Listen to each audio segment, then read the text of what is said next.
Pessoal, tudo bem? Voltamos aqui agora com o nosso podcast jurídico do Legal Talks, agora para o segundo episódio. Antes de dar início ao segundo episódio, eu gostaria de agradecer imensamente a todos aqueles que assistiram o nosso primeiro episódio. Tivemos aí já quase mais de 1000 visualizações do nosso primeiro episódio. Minha gratidão a todos vocês que visualizaram, compartilharam, se inscreveram no nosso canal. Esse canal aqui é aberto para debates jurídicos de qualquer natureza.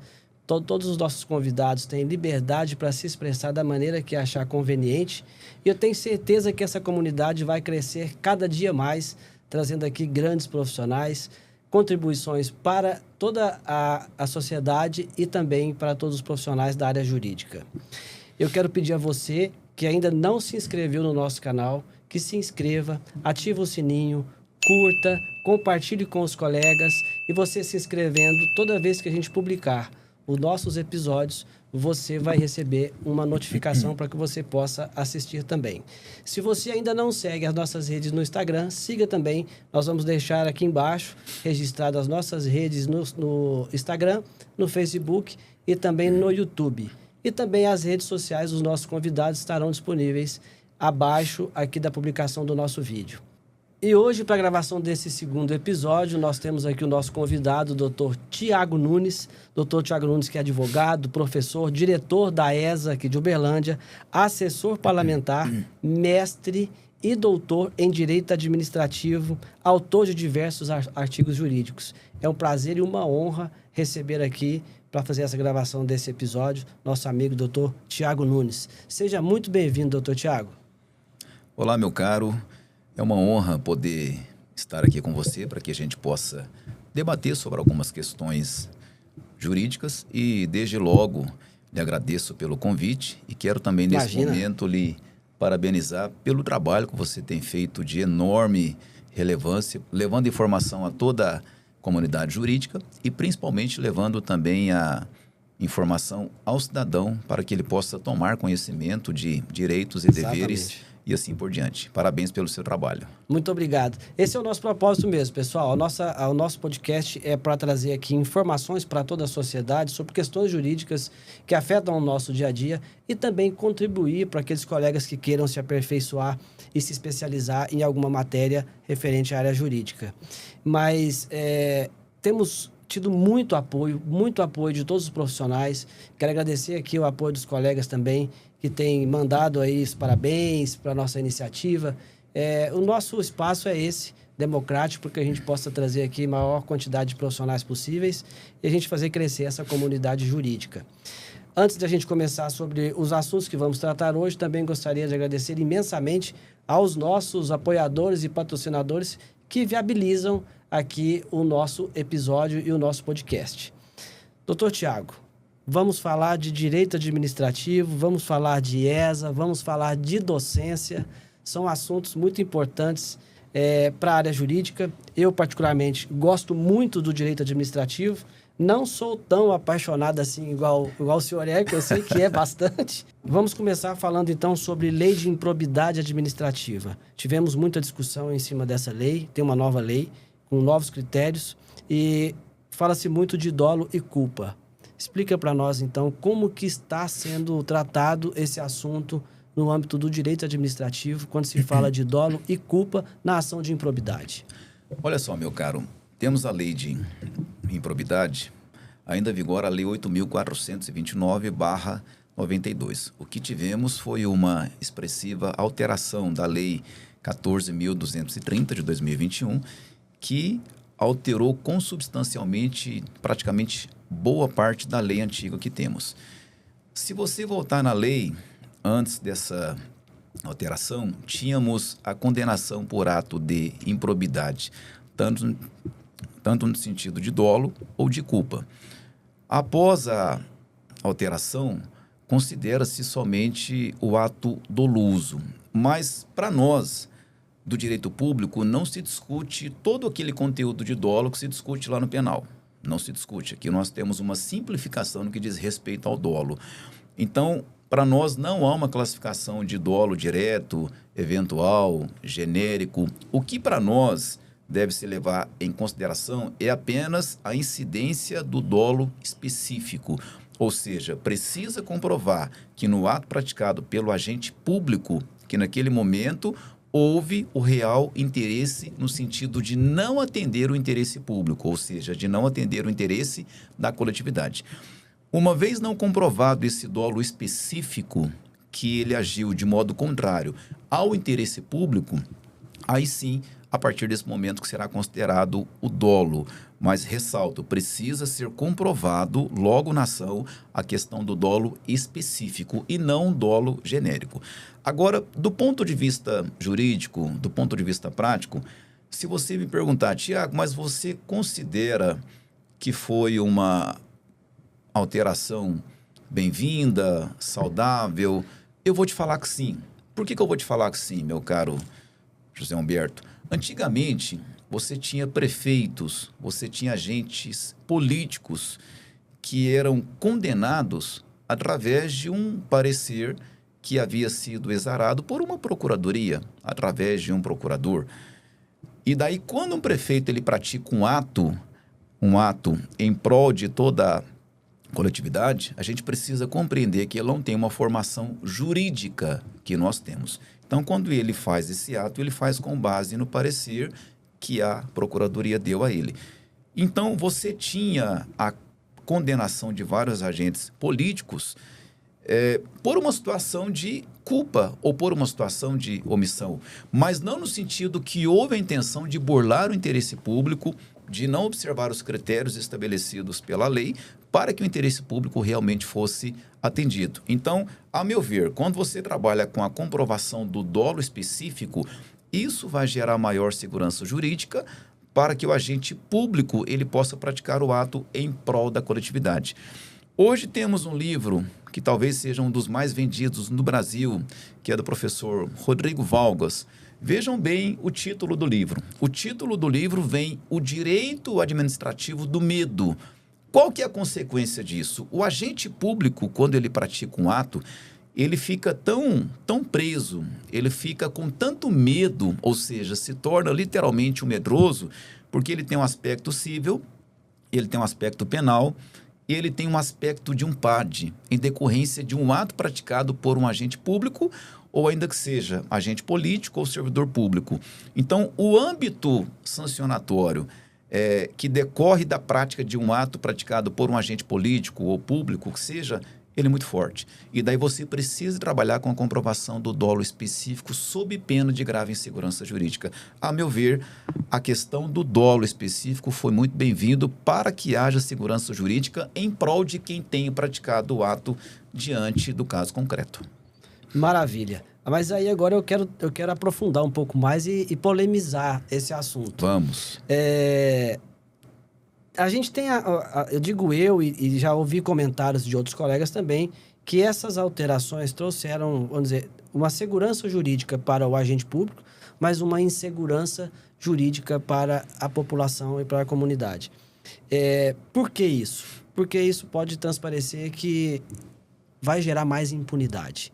Pela dificuldade de se mover uma ação de improbidade administrativa, possa trazer alguma certa noção ou expectativa de impunidade.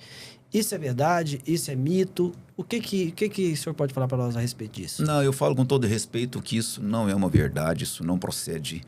Isso trata-se de uma interpretação completamente equivocada que distorce do fato concreto. O mais importante é que a sociedade ela deva exercer esse controle social dos atos praticados pelo poder público. Eu vou te dar um exemplo. Eu estive à frente da Procuradoria da Câmara da cidade de Uberlândia, a nossa cidade. Eu fui procurador-geral da Câmara por um período de 14 meses. Eu nunca recebi um pedido de informação de um cidadão acerca de uma licitação que estava sendo realizada pela Câmara. Eu nunca recebi uma impugnação de um edital, de uma licitação que estávamos fazendo naquele momento. Qual que é a consequência disso? Ausência de pertencimento. A partir do momento em que você, cidadão, que eu, cidadão, eu tenho a coisa pública como se ela pertencesse a mim, aí o diálogo ele vai tomar outra atmosfera completamente diferente. a questão que temos uma ausência de pertencimento. Eu vou ser mais claro te dando um exemplo. Quando você toma conhecimento que essa caneca... Olha que caneca linda que eu ganhei, gente. Parabéns, viu? Muito obrigado. Quando eu tomo conhecimento que a caneca que você acaba de me presentear, que ela foi furtada, isso para mim gera um inconformismo sem limite. Mas quando você vira para mim e fala assim, Tiago, o prefeito tal, o governador tal, o presidente tal, ele desviou R$1 bilhão. Eu não vou te falar nem R$1 milhão. Eu vou te falar que ele desviou R$1 bilhão. Eu te pergunto, qual que vai causar mais inconformismo? O furto da caneca, para mim, ou quando você chega e fala assim, foi desviado R$1 bilhão? Evidentemente que a tendência que nós estamos vendo é o furto da caneca. Por quê? Porque é um bem que pertence a mim. E quando você fala assim para mim, mas foi desviado R$1 bilhão, o que eu vou falar? Ah, mas é a cultura do Brasil, né? Sempre foi assim, vai ser assim. Eu vou deixar para que o Ministério Público possa tomar alguma providência. Aquela cultura do que rouba, mas faz. Exato. Agora, se você voltar para a obra pública, meu caro, olha o índice de obras públicas inacabadas que temos no Brasil. Olha o índice de desvio de dinheiro que temos no Brasil. A Lava Jato, ela veio realmente para que a gente possa ter noção disso. A pessoa entra na casa de terceiro, furta, gera um inconformismo. Mas da Lava Jato não se gera um inconformismo como se gera quando você tem um bem que tomou uma destinação indevida. Onde que eu quero chegar com esse comentário? Enquanto não assumirmos o compromisso de pertencimento, professor José dos Santos Carvalho Filho, um dos grandes autores clássico da nossa disciplina, fala sobre isso. Nós só vamos começar a discutir com propriedade o que é interesse público quando a sociedade passar a ser pertencente da coisa pública. Eu preciso incorporar que a coisa pública, que o patrimônio público, que o bem público pertence a mim. E se ele não é cuidado de acordo com a legalidade, com a moralidade, com a impessoalidade, eu não posso sentar para discutir uma questão sancionatória. E o Brasil ele vai na contramão dos outros países. Você discute mais o aspecto sancionatório do que a causa que dá ensejo a uma ação de improbidade. Então, não vejo dessa forma. Não vejo. Doutor, eu também enxergo alguns problemas em relação à probidade ou à improbidade administrativa do gestor público. Mas aí eu preciso fazer aqui algumas observações em relação ao seu posicionamento, que é um posicionamento jurídico e também político e também social, como cidadão, como jurista, claro, e como ex-procurador da Câmara dos Vereadores aqui de Uberlândia. Veja bem, eu concordo quando você diz que falta pertencimento. Eu concordo que a sociedade, sim, deve participar e cobrar daqueles que elegeram, né? E cobrar assiduamente. Eu tenho certeza que as pessoas que frequentam as reuniões da Câmara Municipal de Uberlândia são sempre as mesmas. Exato. Nós não temos ali a participação da sociedade em determinados assuntos. Exato. A pessoa reclama, mas ela não faz. Por que eu falo isso? O cidadão, você que está me ouvindo aqui agora, que se você reclama de um servidor público, de um político que você elegeu, você precisa reclamar no lugar certo. Não é no seu Instagram. Vai lá para a Câmara, reclama lá. Quando você for votar, use bem o seu poder de voto, para que você não fique usando o seu Instagram, suas redes sociais em vão. A gente precisa entender como usar o nosso poder de voto. O nosso posicionamento político ele deve ser exercido no lugar e na hora certa. Eu acredito que isso é transmitir ao povo o que é um pertencimento. E para... Pois não, pode isso é tão grave e tão importante que quando você fala sobre essa questão, é o que a gente vai chamar do ponto de vista teórico de controle social. Se você me perguntar, Tiago, você acredita mais no controle de legalidade feito pelo Poder Judiciário ou você acredita mais no controle social exercido pela sociedade? Eu vou te falar que eu acredito mais na segunda hipótese. Repito, eu acredito mais no controle social feito pelo cidadão do que no controle de legalidade. Vou te dar 2 exemplos. Uberlândia teve mais de 15 vereadores cassados. Eu não vou entrar no mérito se praticaram ou não ato de improbidade. Mas teríamos que gravar outro episódio para isso. E muitos episódios. Mas se tivemos mais de 15 vereadores cassados, é porque 2 jovens, eles foram até a Câmara e fizeram um protocolo para a cassação de vereadores. Ato este que nem mesmo o Poder Judiciário conseguiu julgar a tempo. Então, veja bem o reflexo disso.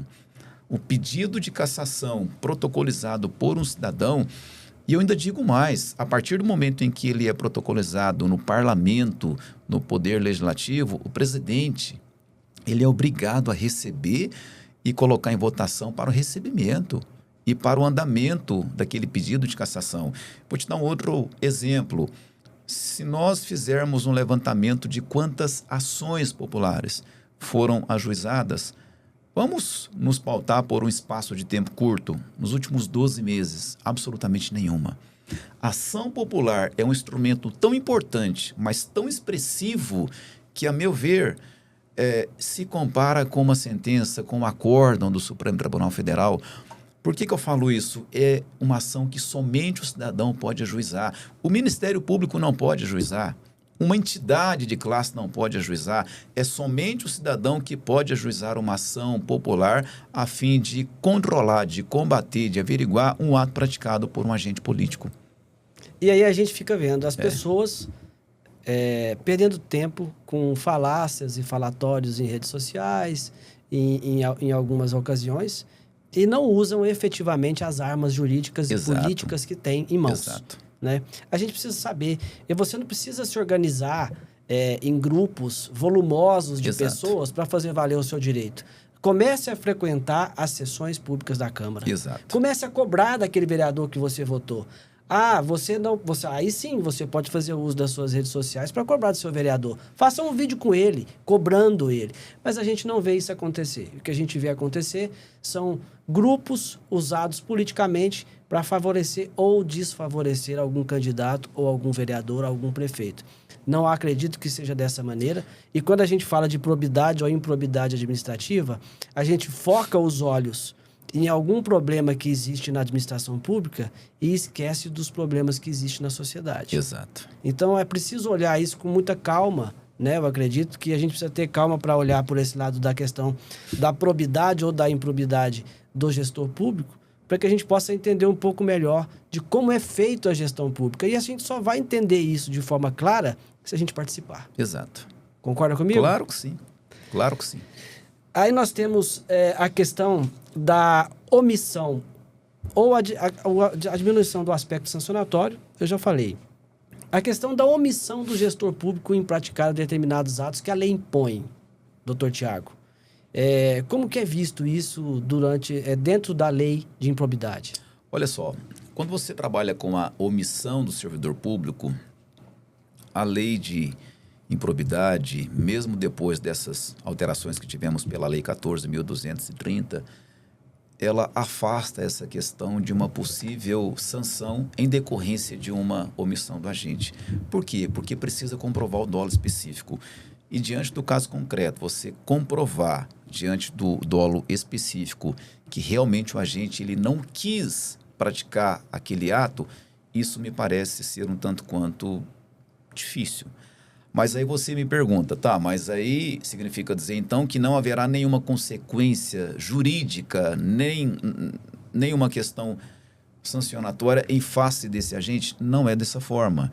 Por quê? Muito embora não tenhamos essa clareza no bojo da lei, mas você tem a ideia também do processo administrativo disciplinar, que está lá na Lei 9784/99. Ou seja, de algum modo, de alguma situação, o ato praticado pelo agente será responsabilizado. Agora, veja bem, se você tem um PAD e se através desse PAD você comprova que houve prejuízo ao erário, aí sim será elementos instrumentalizando uma possível ação de improbidade. Mas isso vai se comprovar através do PAD. Por que eu falo isso? Porque uma das alterações que tivemos no nosso conteúdo que a gente está falando aqui sobre lei de improbidade, significa dizer que quando eu, Ministério Público, ou quando eu, Procuradoria, na propositura da ação, eu já preciso instrumentalizar. Eu já preciso ter todo o conteúdo, todo elemento probatório anexado a essa petição. Porque eu não posso instruir essa possível acusação em face desse ato ímprobo no curso da ação. Então, eu já preciso, desde logo, desde a propositura, comprovar fortes indícios que realmente o ato praticado é um ato de corrupção, que vai dar ensejo a uma ação de improbidade. E nada melhor do que isso, processo, para que a gente possa realmente apurar. Sim. Aí eu tenho uma dúvida, né, em relação a esse processo administrativo e dessa instrução antecipada.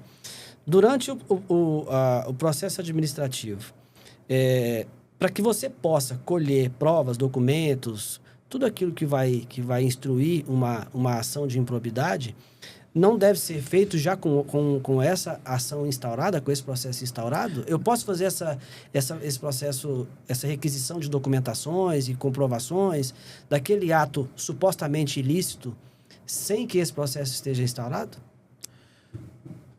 Poder você pode, mas isso não pode acontecer no curso da ação. A lei ela é muito clara nesse sentido. Por que o legislador teve o cuidado de inserir esse conteúdo? Isso tem um interesse político? Tem. Porque a história da ação de improbidade comprova que, na maioria das vezes, você tem a propositura de uma ação para fins de causar desgaste político. Perseguição política, né? Para fins de desgaste político. Então, por que veio essa alteração? Eu preciso comprovar que há fortes indícios que realmente eu, na condição de agente político, eu tenho praticado possivelmente um ato de improbidade. E para isso, essa comprovação ela não pode vir no que a gente vai chamar de uma audiência de instrução e julgamento. Eu não posso apresentar isso no curso do processo, o que não significa dizer que não poderá haver fatos novos. Mas, desde logo, na propositura da ação, eu preciso comprovar que eu pratiquei ato de possível corrupção que vai dar ensejo a uma ação de improbidade. O que, a meu ver, isso gera segurança jurídica. E o que não significa dizer que a pessoa não será responsabilizada, até porque você tem um PAD. Se você pensar, por exemplo, no servidor público, ele vai perder o cargo através de um PAD. E se você pensar, por exemplo, no agente político, isso serve de elementos de instrução para que possa ser encaminhado para o Ministério Público para que ele venha com uma ação de improbidade. Daí, então, a gente vai voltar aqui lá no nosso autor Rodrigo Valgas. Rodrigo Valgas, que diz sobre o direito administrativo do medo. Exato. Porque, pessoal, o maior medo de um agente público é realmente sofrer uma ação de improbidade. Porque aquilo ali pode levar à cassação dos direitos políticos daquele agente público. Isso se dá por um excesso de burocratização. A administração pública ela é tão burocratizada que, por vezes, ela mesma dá ensejo à violação do princípio da eficiência. Ela mesma. Por excesso Olha que interessante isso. Por excesso de burocratização. Muito bom, muito bom.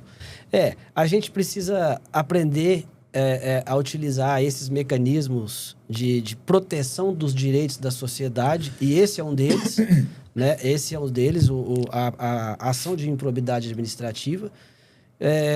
Doutor Tiago, tem como o cidadão acompanhar uma ação dessa? Tem.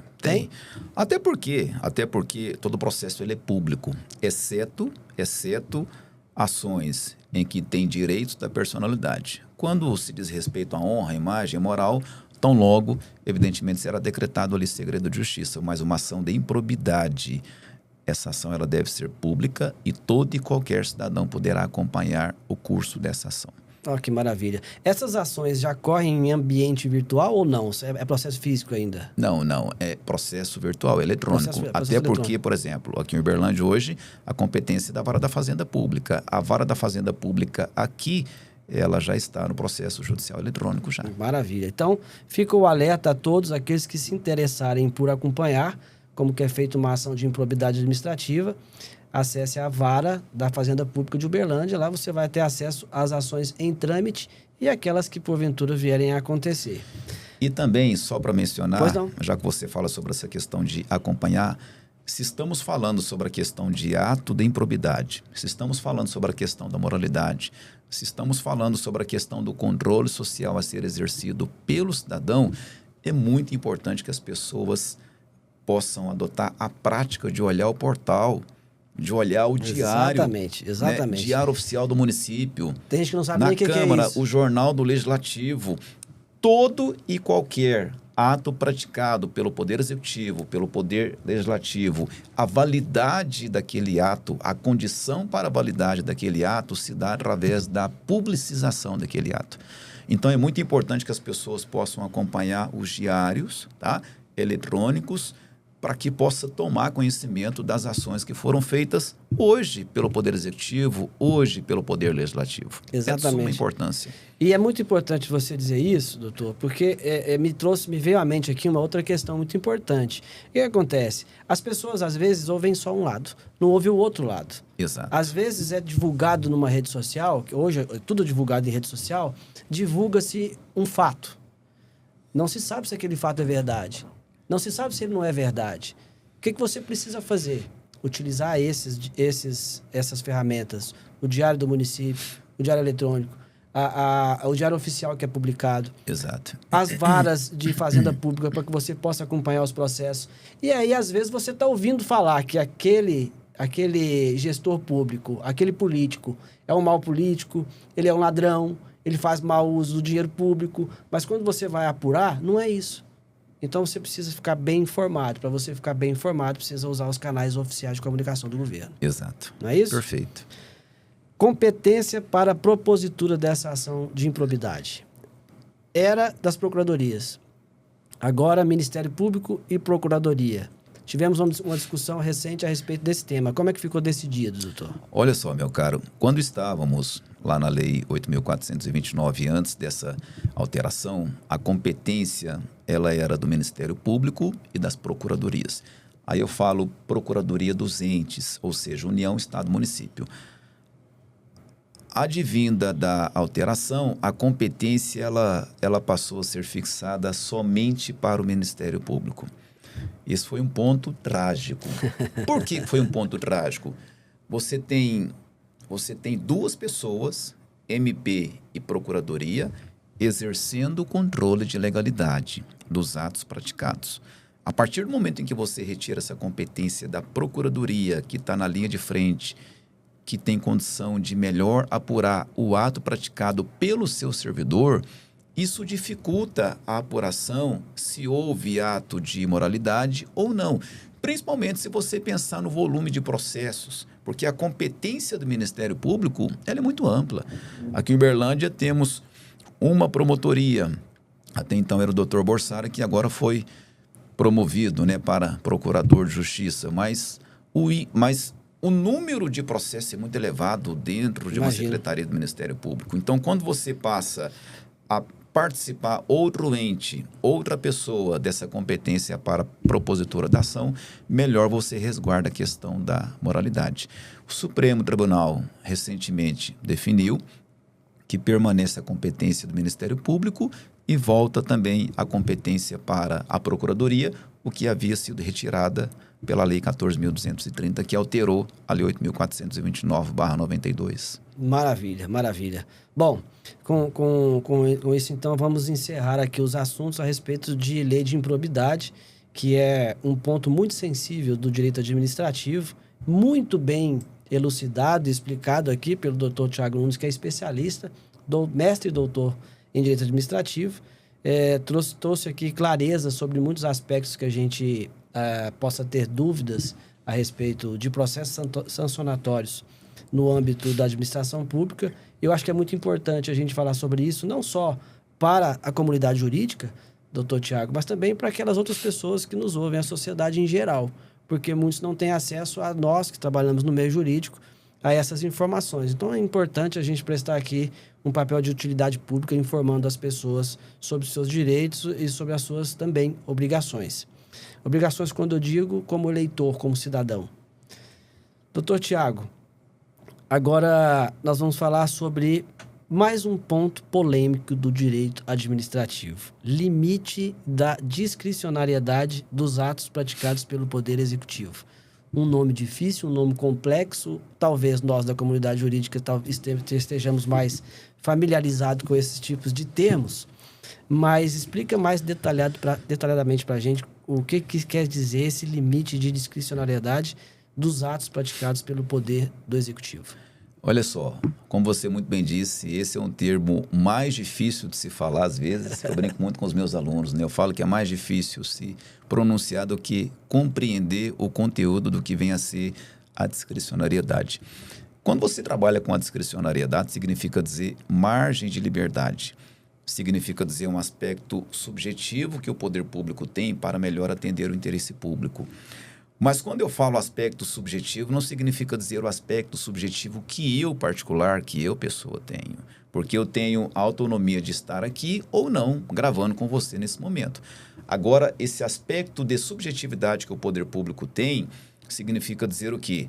Diante de uma, duas ou três situações para contemplar o interesse da coletividade, ele tem a margem de liberdade de escolher uma ou duas ou as três para melhor atender diante do caso concreto.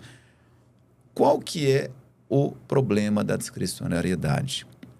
A discricionariedade, na maioria das vezes, ela dá ensejo para o que a gente vai chamar de abuso de poder. Abuso de poder para o direito administrativo, você tem duas espécies. Você tem excesso de poder e você tem desvio de finalidade ou desvio de poder. O que é o excesso de poder? O agente não tinha a competência para a prática, ele vai lá e pratica o ato. Tudo bem, isso a gente convalida. Um exemplo, você não tem competência para a assinatura desse documento. Você assina, a gente convalida. O que é convalidar? É corrigir, pronto, acabou. O problema, ele reside na questão, no desvio de finalidade, desvio de poder. Por quê? Você deixa de atender o interesse público e atende interesses particulares. Exemplo, a remoção do servidor público. Exemplo, a desapropriação. São instrumentos terríveis que o direito administrativo precisa trabalhar com mais objetividade para que haja melhor segurança jurídica. Quer polemizar o assunto? Bora, é isso que eu ia te fazer uma pergunta. Quer polemizar? Vamos sair do aspecto agora teórico de sala de aula? Vou te dar um exemplo. Você é de Monte Carmelo. Eu não vou falar de Uberlândia, vou te falar de Monte Carmelo. Sou de Monte Carmelo. Minha terra querida. Um abraço para todos de Monte Carmelo. Eu vou falar de Monte Carmelo. Eu não vou falar de Uberlândia do nosso querido prefeito Odelmo, claro. O que acontece? A gente sabe que quando você tem executivo, consequentemente você tem legislativo. Um bom parlamento é necessário que tenha, né, situação, o que a gente vai chamar de base, e que tenha também oposição, que é um grupo formado contra o prefeito atual daquela cidade. Essa é a democracia. Isso é democracia. O que acontece? Na onde que entra a discricionariedade, principalmente do ponto em que ela se encontra hoje? Vereador, para que ele possa ser bem visto, para que ele possa pensar numa reeleição, para que ele possa ter o nome em evidência, ele vive de requerimentos atendidos pela sociedade. Exatamente. Ou seja, os seus eleitores têm ele como um canal de comunicação entre legislativo e o executivo. Até porque quem presta serviço público é o executivo, não é o poder legislativo. Pois bem, o que acontece? Quando eu chego perante o meu vereador lá em Monte Carmelo, isso não acontece aqui em Uberlândia, acontece em Monte Carmelo. Quando eu chego perante o meu vereador lá em Monte Carmelo, que eu levo para ele, por exemplo, tampa esse buraco, né? Corta aquele mato, enfim, quebra-mola, semáforo, enfim, necessidades básicas. Quando eu levo essa demanda para ele e que esse vereador, ele é da base, possivelmente ele vai ter um atendimento muito rápido, muito. Mas se eu levo para um vereador que não é da base, possivelmente ou certamente esse requerimento não será atendido. É aí que entra a questão que estamos comentando aqui agora, que é muito polêmica. E eu falo que os professores, os juristas, a comunidade do direito administrativo precisa sentar para discutir isso. Qual o limite dessa discricionariedade? Por que eu tenho... grave, né? Isso é gravíssimo. Por que eu tenho um requerimento de um vereador que é da base atendido e o porquê que eu tenho um requerimento, às vezes no mesmo bairro, na mesma localidade, de um vereador que é da oposição e que não é atendido? Mas quando o poder público, na figura do executivo, ele delibera no sentido de atender um e não atender o outro, isso tem um fundamento jurídico? Tem. É o que a gente está chamando da discricionariedade. Mas aí também não poderia ser cobrado por conta da ineficiência da administração pública? Não, eu não digo nem ineficiência, porque a eficiência para a prestação de serviço público, ela tem. Isso está violando o princípio da impessoalidade. O que é violar o princípio da impessoalidade? É você dar um tratamento indevido, é você dar um tratamento desigual. O princípio da impessoalidade significa dizer que você, enquanto competente para a prática do ato, você não pode beneficiar ou prejudicar determinadas pessoas em decorrência da competência que você tem para a prática daquele ato. Então, esse é um assunto dentro do direito público, em especial administrativo, que nós precisamos sentar para discutir urgente. Porque, na verdade, quem é prejudicado diante dessa discricionariedade é o cidadão que espera que a sua demanda seja atendida através do seu representante que foi votado por ele para que lá ele possa estabelecer um canal de comunicação entre ele e o executivo. Isso acontece hoje do ponto de vista prático? Nem sempre. Na sala de aula é perfeito falar sobre isso, teoricamente, entre 4 paredes, na prova do AB e no concurso público, mas do ponto de vista prático, a gente sabe que isso não acontece. Então, esse é um ponto muito sensível e muito polêmico que realmente a gente precisa de discutir melhor, meu caro. Pois é. Será que eu vou ter que convidar agentes públicos de Monte Carmelo para vir aqui? Porque de Uberlândia isso não acontece, né, doutor? Não, isso não acontece. Aí convido o prefeito Paulo, convido o secretariado dele. Vou ter que convidar prefeitos e vereadores para virem aqui se posicionar em relação a esse assunto. Estou vendo que nós convido o governador Romeu Zema. Será que a gente convidar aqui o prefeito Adelmo, ele vem falar com a gente sobre isso? Claro que vem. Olha, prefeito Adelmo, fica já o convite. Vem aqui falar com a gente aqui no podcast jurídico, para que a gente possa falar sobre discricionariedade da administração pública, que é um tema muito bacana, né? Eu acredito que realmente deve haver a impessoalidade e a igualdade do tratamento do cidadão. Exato. O que muitas das vezes a gente não vê acontecer, e isso é muito ruim. Não deveria acontecer. Isso abre margem para um aspecto subjetivo de quem quer que esteja praticando o ato, né, diante do caso concreto. E quais são os mecanismos de defesa para que isso não aconteça? O que o cidadão pode se valer para se defender dessa discricionariedade seletiva, vamos dizer assim? Isso só vai acontecer a partir do momento em que nós assumirmos a coisa pública como estávamos falando desde o começo. Por quê?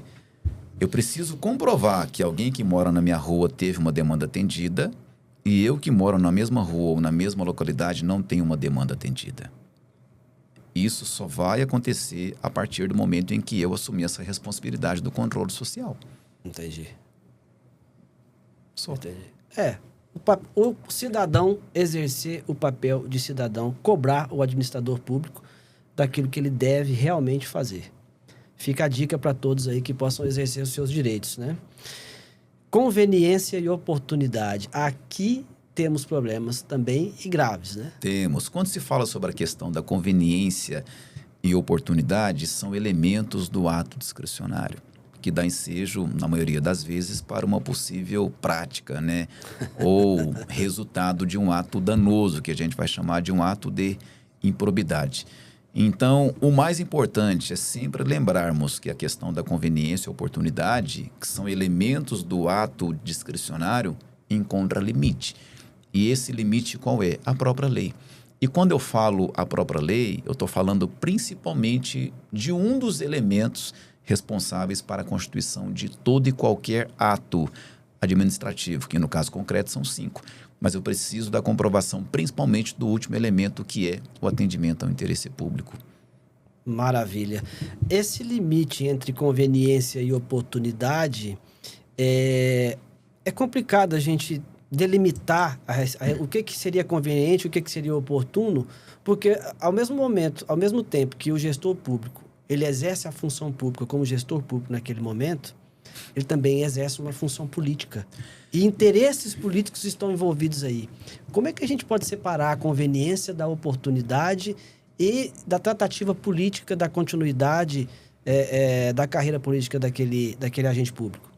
Eu vou te falar que não é tão tormentoso lidar com essa análise. Para isso, você tem o princípio da moralidade. Princípio da moralidade, olha só. Mas não é muito subjetivo? Não. Olha só. Vou te dar um caso concreto. Enquanto eu estive à frente da Procuradoria, da Câmara, eu me deparei com uma situação. Vamos lá. Isso é um caso concreto. Chegou para mim uma licitação para a compra de 200 pendrives. 200 pendrives. A questão da conveniência e da oportunidade, ela diz respeito o quê? Eu, enquanto Procuradoria, ou eu, enquanto Poder Público, ou eu, enquanto Poder Judiciário, eu não posso determinar, escolher a marca, por exemplo, quantos gigas que cada pendrive deva ter. Eu não posso. Isso é interferir no mérito administrativo, que não se confunde com o mérito lá do processo judicial. Pois bem, o que aconteceu? Quando chegou para mim essa licitação de 200 pendrives, imediatamente eu barrei. Por quê? Porque a justificativa, ela estava fraca. A justificativa, ela estava carente de critérios objetivos. O que é uma justificativa de acordo com a lei de licitações? Na última compra, eu comprei 100, ou 150, ou 170, e não foi o bastante em decorrência de tais situações. Eu preciso isso desenhado, elencado, discriminado para mim, enquanto órgão público que participa de uma licitação. Até aqui está tudo bem? Tudo bem. Eu mandei barrar. Por que eu mandei barrar?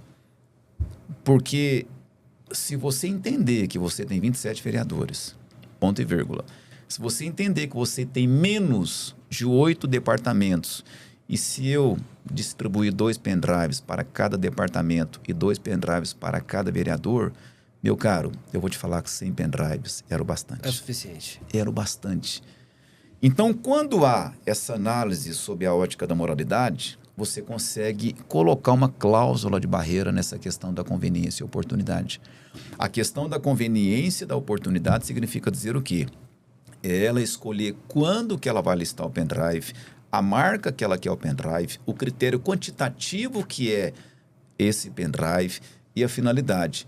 Mas ela está vinculada à verificação dos elementos e principalmente de todos os artigos que estão arrolados no artigo 37 da Constituição, que é o artigo responsável que inaugura a principiologia que vai reger todos os atos praticados pelo poder público. Então, quando você faz essa análise sob a ótica da moralidade, você consegue barrar essa questão subjetiva, que é a questão da conveniência e da oportunidade. Maravilha. Detalhado, explicado o que é conveniência e oportunidade na administração pública. Agora teríamos que marcar outro encontro só para falar sobre isso, para polemizar. Certeza. O Poder Judiciário pode fazer controle do mérito, ou seja, da conveniência e oportunidade do poder público. Exemplo, o prefeito Odelmo tem R$1 milhão, que não é um valor destinado. Não é um valor destinado. Não é para a pasta da saúde que só deva ser gasto na pasta da saúde. Ele tem R$1 milhão. Aí ele vira e fala assim, eu vou pegar R$1 milhão e eu vou revitalizar todas as praças de Uberlândia. Eu estou encantado com o direito ambiental, com o desenvolvimento sustentável, né? Um meio ambiente muito bem equilibrado. Eu posso pegar R$1 milhão e revitalizar todas as praças.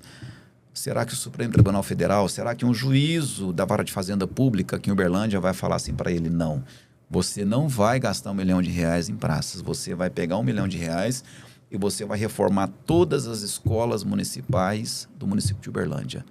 Seria interferência de poder. A gente responde isso ou a gente deixa para o próximo? No meu ponto de vista, pode soar que seria uma interferência de poder. Isso não significa dizer interferência de poder. Isso significa dizer, e isso foi um caso concreto que aconteceu no Maranhão, que o Supremo, através do ex-ministro Marco Aurélio, determinou para que o governo não gastasse aquele valor nas praças e que, diante do caso concreto, aquele valor fosse destinado para a construção de um presídio. Por quê? Porque quando ele entra no controle desse mérito, ele está resguardando uma questão legal. E, diante daquele caso concreto, foi a dignidade da pessoa humana.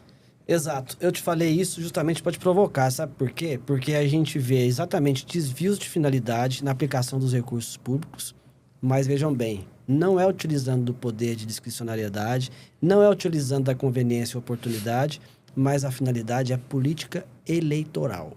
Aí a gente precisa ter cuidado. Exato. Porque você usar da discricionariedade para te favorecer politicamente é desvio de finalidade. Aí entra o Poder Judiciário, Exato. o promotor público, a Justiça Pública, para coibir esse tipo para fazer controle de legalidade do ato. Controle de legalidade, exatamente. Muito bem. Um assunto muito importante, mas teríamos que ficar aqui umas 3 horas falando disso ou mais, né?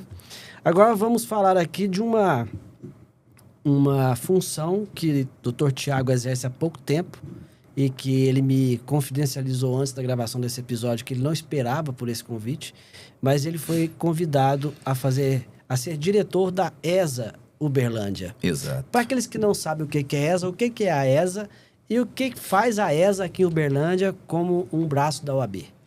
A ESA nada mais é do que a Escola Superior da Advocacia.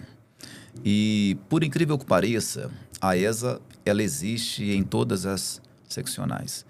Ou seja, existe em todo o território, na onde tem uma subseção, tão logo tem uma ESA. Mas quem inaugurou a ESA nível nacional fomos nós, Minas Gerais. A primeira Olha ESA... só, eu não tinha esse dado, hein? A primeira ESA, ela foi constituída em Minas Gerais. E daí por diante, felizmente, ela conseguiu contemplar todos os estados. Qual que é a finalidade da ESA? É levar informação, é levar conhecimento, é proporcionar capacitação para nós, advogados, e também o público acadêmico que está vindo aí. Então, a ESA nada mais é do que um braço. Eu falo isso com todo carinho, né, com todo respeito, que a ESA é um braço da docência. A ESA é um braço da sala de aula para que a gente possa proporcionar capacitação para toda a classe. Muito bem. E o Dr. Tiago tem proporcionado aqui alguns eventos importantes da ESA aqui em Uberlândia, e até pouco tempo a gente não sabia nem o que era a ESA aqui em Uberlândia, e nem se tinha ESA aqui em Uberlândia. O Dr. Tiago veio, trouxe novidades, implementou alguns eventos aqui em relação às tratativas da ESA, e um evento que eu não participei, mas gostaria de ter participado. Não participei porque eu estava ausente, nós estávamos em Uberlândia, mas eu fiquei muito feliz, quero te parabenizar por aquela homenagem que você fez, com moção de aplausos a todos os coordenadores de curso de Direito aqui de Uberlândia. Eu achei muito válido, porque realmente é preciso valorizar as instituições de ensino do direito e os coordenadores também, que exercem aí uma função importantíssima na formação dos futuros juristas. Eu achei que esse evento foi super válido. Nossos parabéns, meus parabéns aqui por esse evento. E gostaria de também ressaltar a importância da ESA para os jovens advogados e para os acadêmicos do direito. Qual a importância disso para essas pessoas? Só para que a gente possa fazer esse registro, a ESA, desde quando eu assumi há menos de um ano, considerando os nossos eventos, geralmente são 2, mas tem um evento que é fixo, que é o aulão. Geralmente acontece no 3º ou no 4º mês de cada sábado, no 3º ou no 4º sábado de cada mês. Desde quando eu estou à frente até o último evento, nós tivemos mais de 2.100 inscritos em nossos eventos. É um número bastante expressivo, a qual nunca tivemos esse número nas atividades feitas pela ESA. Mas a importância da ESA é capacitar, proporcionar conhecimento, proporcionar cidadania, proporcionar essa relação da advocacia representando o interesse de alguém que não tem a voz, porque nós, advogados, somos a voz daqueles que não podem ir à justiça sem um advogado constituído. Então, a ESA tem essa finalidade de realmente promover essa capacitação e, principalmente, sempre buscar uma atualização a nós, advogados, para que tenhamos a condição e a plena autonomia, liberdade e capacidade intelectual para que a gente possa fazer o que deva ser feito, que é representar o jurisdicionado. Maravilha. O Dr. Tiago tem feito vários aulões lá no anfiteatro da OAB, levando os alunos. Nós vamos falar sobre a parte da docência. O Dr. Tiago também é professor aqui numa faculdade de Uberlândia, levando alunos para que possam adquirir conhecimento, gente, de forma gratuita na OAB de Uberlândia. Fica aqui o meu recado a todos os acadêmicos, os estudantes de Direito de Uberlândia. frequentem a OAB, visitem a OAB, participem dos eventos da OAB, participem dos eventos da ESA. O pessoal está lá de braços abertos para receber vocês, encaminhar vocês para tudo aquilo que for necessário. Principalmente, eu tenho certeza absoluta, Dr. Tiago vai estar lá, vai acolher cada um de vocês, tirar as dúvidas e ensinar qual é o melhor caminho para que você possa seguir. Posso divulgar a página? Claro, fica à vontade. A página é esa.ud. Nos acompanhem lá, estejam sempre conosco, porque é lá que há a divulgação, a propaganda de todos os eventos que sempre estamos fazendo mensalmente. Sempre. Esa.ud. Esa.ud. E um ponto muito importante que você acaba de comentar também. Nós nunca tivemos um evento que fosse cobrado. É uma exigência minha para o nosso presidente, assim ele tem acatado. Todos os eventos da ESA são gratuitos. Todos, Maravilha. absolutamente todos. Maravilha. E eu quero deixar uma dica aqui também, professor e doutor Tiago. Tem muitas pessoas que não conhecem que existe um portal da ESA Nacional. Exato. E nesse portal da ESA Nacional, pessoal, existem cursos de extensão gratuitos. E diversos cursos, com certificado, Exato. que vai te capacitar e te qualificar para que você possa exercer a advocacia. Exato. Tanto no âmbito do direito material, como no âmbito do direito processual. Exatamente. Temos cursos gratuitos e temos cursos que são pagos, com valor irrisório, tenham certeza disso. Valor simbólico. Simbólico. Se você não conhece ainda, acesse o site da OAB-MG, que você lá vai ter um link para que você possa acessar o portal da ESA Nacional. E é muito importante a gente falar disso, porque realmente muitas pessoas não sabem que existe essa Exato. oportunidade. Eu vi que você compartilhou hoje ou ontem, não sei, no seu Instagram, um link da Escola do Senado. Exato. Né? Que Exato. também tem cursos gratuitos. Gratuitos. Eu vou me incumbir de compartilhar com vocês depois, lá na página do Legal Talks, o link tanto da ESA-UD, já me comprometo com isso, e também o link do portal da ESA Nacional para que vocês possam... E da ESA nível Minas Gerais. Da ESA também. nível Minas Gerais, para que todos possam conhecer aí os portais e fazer uso daquilo que é gratuito para os acadêmicos do direito e também para os profissionais dos advogados em geral. As ações da ESA em Uberlândia, já tivemos algumas exposições. Temos alguma coisa agendada por esses próximos dias? Temos. Nosso último encontro agora falamos sobre a reforma tributária. Tivemos a grata satisfação de ter conosco o professor Walter, que é o coordenador geral da ESA, nível Minas Gerais.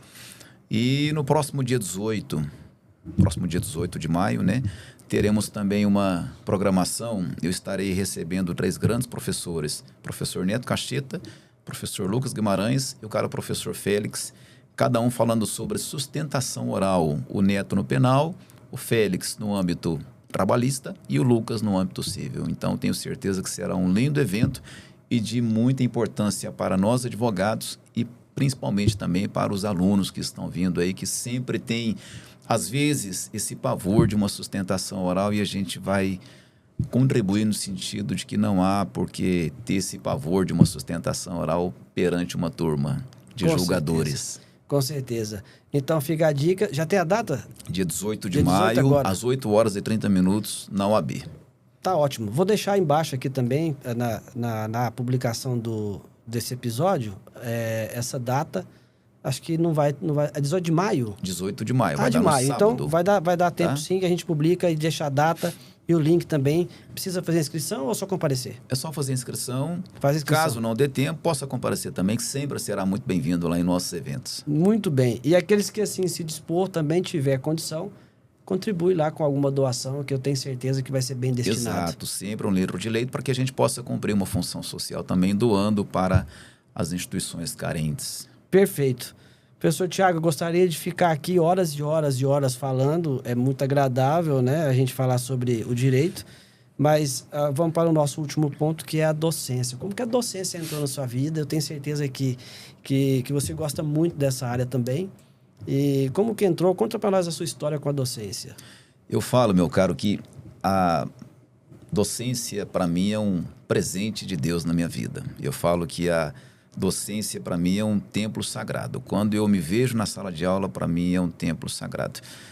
E eu falo que eu fui presenteado, eu falo que eu fui agraciado com a docência, porque, por incrível que pareça, No período de graduação, eu tinha um amigo que ele falava muito que no futuro eu seria professor. E por incrível que pareça, eu passava pelos corredores, os alunos falavam assim para mim: boa noite, professor. Eu ia lá para tirar cópia de algum material, Que bacana. chegava lá na copiadora, a moça queria me atender primeiro pensando que eu era professor e eu era acadêmico. E daí foi tão interessante que a vida me conduziu para a docência. Terminei o curso, logo fiz uma pós, e alguém muito próximo a mim falava, né, acerca da docência, e falava que eu levava jeito para a docência, mas eu não enxergava isso, como continuo não enxergando até hoje, prefiro que seja assim. E todas as vezes que eu encontrava com essa pessoa falava assim: mas você precisa fazer um teste, precisa fazer um teste, precisa fazer um teste. E ele dava aula em Monte Carmelo, no FUCAMP, que hoje é Unifucamp. E daí, para que eu pudesse me ver livre dele, eu falei assim: eu vou fazer um compromisso com você. Eu vou até lá. Ele dava aula da nossa disciplina, né, Direito Público, e ele ia dar uma aula para falar sobre ato vinculado e ato discricionário, que foi o conteúdo que falamos aqui agora há pouco. E eu tinha publicado um artigo ali naquele momento sobre ato discricionário, então eu estava bem afiado com o tema e era a aula que ele ia dar lá na FUCAMP, que hoje é a Unifucamp. Para me ver livre dele, eu falei assim: pois bem, eu vou fazer esse compromisso de você de sair daqui de Uberlândia, eu vou lá na Unifucamp, eu dou essa aula, mas você precisa prometer que nunca mais você vai falar comigo sobre esse assunto. Ele falou assim: tudo bem, se você for comigo hoje, nunca mais eu falo com você sobre esse assunto. Ele me colocou na sala de aula. Quando eu comecei, ele saiu. Terminei, ele voltou. Na volta, ele virou para mim e falou assim: e aí, o que você achou da sala de aula, né? Meu caro, eu não estava me contendo de tanta alegria. Eu não sei se eu fui bem, Despertou. se eu fui mal, mas dentro de mim, enquanto eu estava ali naquele momento falando com aqueles queridos alunos, dentro de mim só tinha um sentimento. Eu falava assim: parece que eu nasci para isso.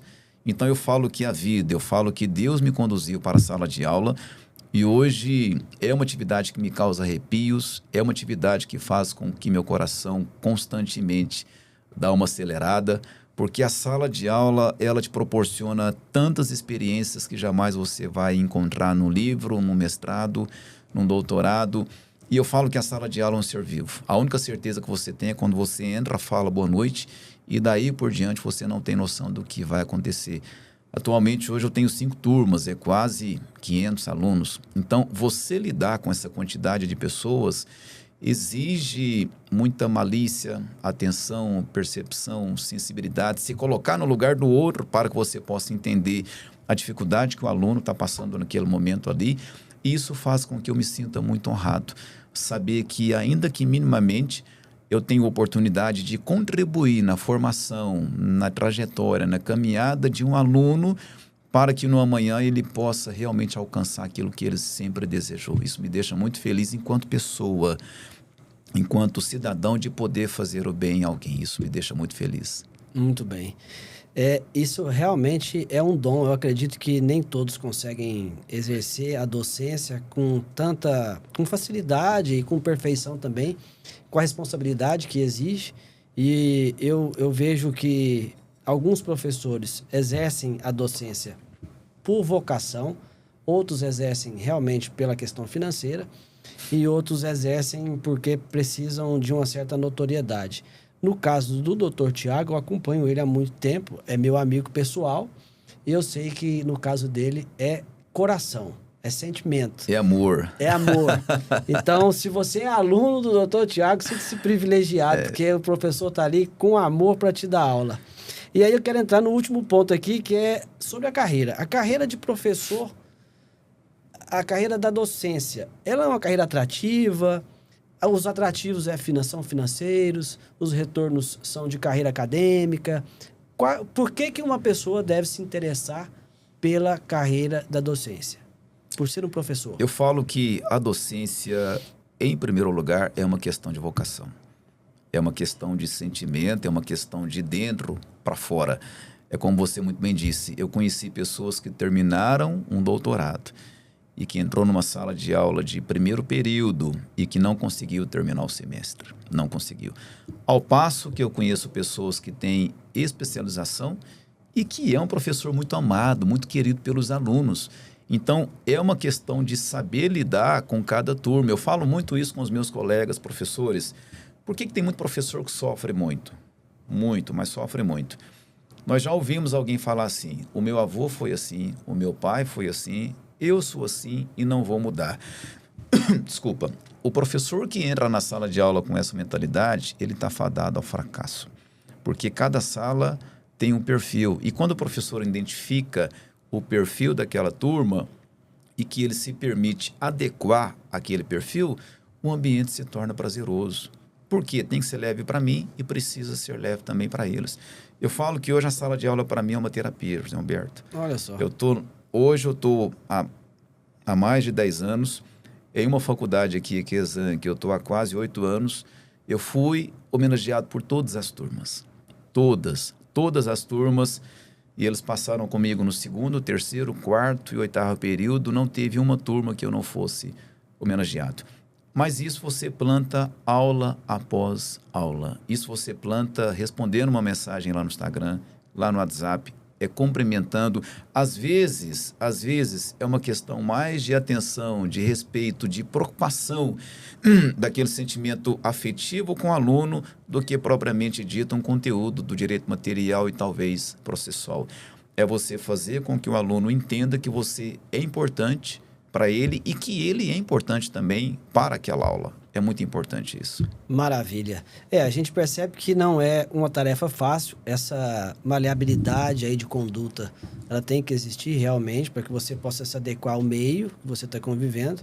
Eu fui acadêmico de Direito e, inclusive, fui presidente da primeira Liga de Direito Digital aqui de Uberlândia, e a gente percebe que diferentes aspectos das turmas e também das pessoas dentro da sala de aula. Você disse da diferença de turmas. Eu vou além. Eu digo da diferença de personalidade de cada aluno. E daí cada turma tem uma, né? Cada turma tem uma personalidade. Tem turma que adora uma piada e tem turma que detesta uma piada. Então, se o professor faz essa leitura, que a turma não quer piada, que quer aula e ponto, acabou, cara. Você vai entrar na sala de aula para dar aula. Não é uma turma que aceita uma piada, uma farra e assim por diante. E eu vou te confidencializar. Não tem como confidencializar, que isso aqui vai ficar público, né? É público, notório. Mas num dos períodos finais do meu curso, tivemos um problema na sala de aula com um professor.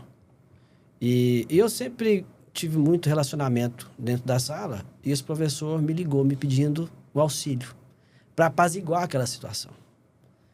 E eu fiz isso. Eu conversei com ele, falei para ele que eu achava que ele tinha que ajustar, conversei com a turma. Claro. E falei com a turma o que a turma tinha que ajustar. Fiz o papel de mediador ali naquele momento e deu tudo certo. A coisa se apaziguou, ninguém saiu prejudicado e ficou tudo bem. Então, assim, eu acredito que tem perfis e perfis de alunos dentro de uma sala de aula. Exato. Se o professor tiver a humildade de entender que os alunos podem facilitar a vida dele também como professor, eu acho que caminha muito melhor. Claro. E uma dica para quem quer ser e para quem já é. Se você não quer conflito com uma turma, não aplique trabalho surpresa. E não muda a data da prova também. Exatamente. No dia que você estiver em paz e que você fala assim, não, está muito em paz, está muito zen, esse ambiente, eu preciso criar alguma confusão. E é só chegar na sala de aula e mudar a data da prova, ou então aplica um trabalho surpresa. Acabou. Muito bem, fica as dicas aí então para os professores que se atentem por isso, não mudem as datas de trabalho, não aplique trabalho surpresa e não nem mudem a data das provas. Não mudem, Muito bem. Eu vou contar com o seu compartilhamento do nosso canal lá com os seus 500 alunos. Claro. Eu sei quantos inscritos temos no nosso canal, vou contar quantos que vai vir lá da Exang para inscrever-se no nosso canal lá. Até porque o nosso conteúdo interessa a todos eles. É um conteúdo jurídico. Vai contribuir para o crescimento profissional de cada um.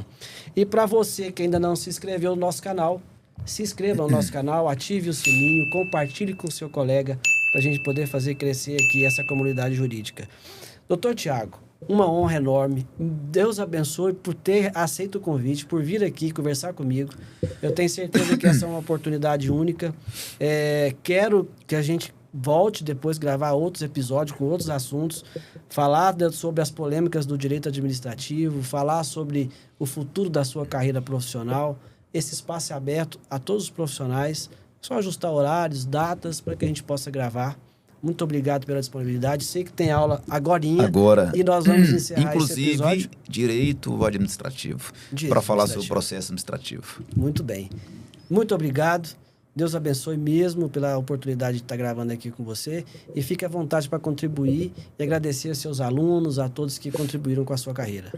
Meu caro, lhe agradeço imensamente pelo convite feito. Me senti muito honrado de poder estar aqui com você para que a gente pudesse ter esse bate-papo jurídico.